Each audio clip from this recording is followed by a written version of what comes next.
TV screen, this is what it looked like 40 years ago. That's rush hour in Fairbanks right there.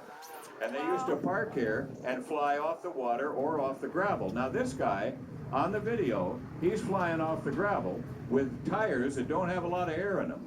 We call them tundra tires, so he can land on a sandbar or a glacier or a ridge top and not bounce. Look at this, 150 feet he's in the air.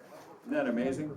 And you know, just to get home at night, he's really got a challenge, because here he comes now on the video. He's got to miss those other airplanes, the septic tank pipe sticking up, the canoe, the pickup truck, the canoe, and all the other things that are in the runway. So Steve likes to fly in the water. Now, Minnesotans, I love your license plate.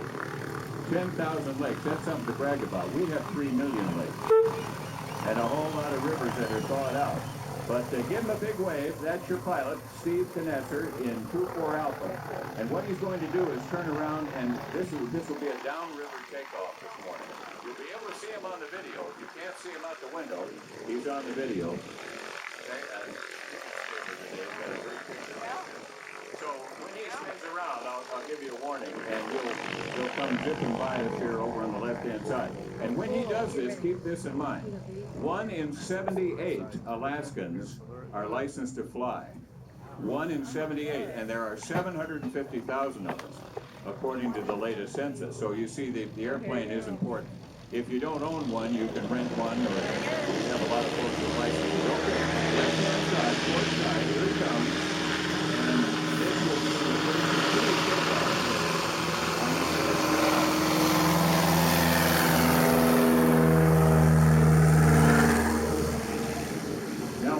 On the camera as long as we can, but while he's in the air, the fellow that you saw fly on the wheels a second ago, Bill Johnson, he was sitting in his kitchen over here by the runway one December morning some years ago, 42 below zero, ice fog swirling around, pitch dark, 10:30 in the morning, and his phone rang.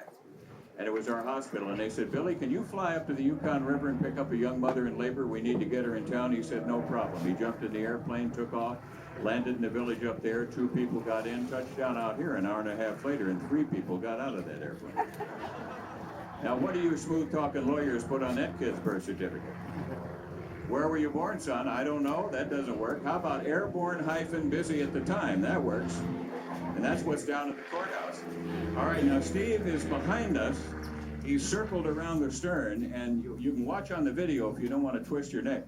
He's going to do a slow arcing turn and fall out of the sky sideways. This is called a slip. And this is something the pilots practice when they have to land in a tight space. So we'll watch him tilt the airplane over. Maybe he's leaving. Maybe he doesn't want to come back. I think possibly, let's see, has he decided to change direction? No. I think he's just looking it over. But I wish you had time.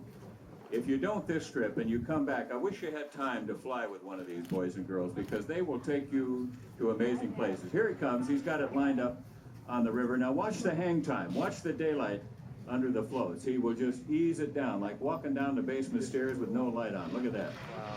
Oh, gosh, nobody does it better than that. Steve can answer. So, Erica's going to bring me the radio here. I'm going to call him up, and you're welcome to listen in. I want you to hear his story.